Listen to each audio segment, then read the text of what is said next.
Hello పిల్లలు, ఈరోజు మనం గుణింతపు గుర్తులు నేర్చుకుందాం. తలకట్టు టిక్ మార్క్లా ఉంది కదా, దాన్ని తలకట్టు అంటాం. దీన్ని అచ్చుల్లో ఆ అంటాము.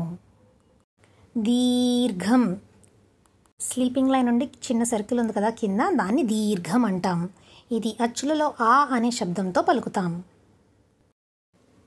గుడి, నైన్లా ఉంది కదా, దీన్ని గుడి అంటాం. ఇది అచ్చులలో ఈ అనే శబ్దంతో పలుకుతాం.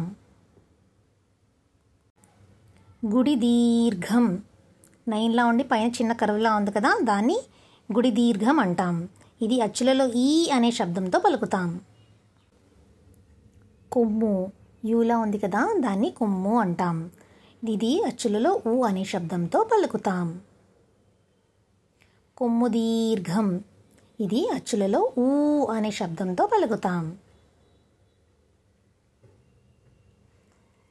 రుత్వం, ఇది అచ్చులలో రు అనే శబ్దంతో పలుకుతాం. రుత్వదీర్ఘం, ఇది అచ్చులలో రూ అనే శబ్దంతో పలుకుతాం. ఎత్వం, ఇది అచ్చులలో ఏ అనే శబ్దంతో పలుకుతాం. ఏత్వం, ఇది అచ్చులలో ఏ అనే శబ్దంతో పలుకుతాం.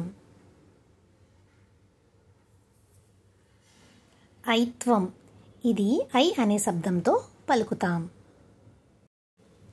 ఉత్వం, ఇది అచ్చులలో ఓ అనే శబ్దంతో పలుకుతాం. ఓత్వం, ఇది అచ్చులలో ఓ అనే శబ్దంతో పలుకుతాం. ఔత్వం, ఇది అచ్చులలో ఔ అనే శబ్దంతో పలుకుతాం. సున్నా, ఇది అచ్చులలో ఆ పక్కన సున్నా పెడితే అం అని సూచిస్తాం.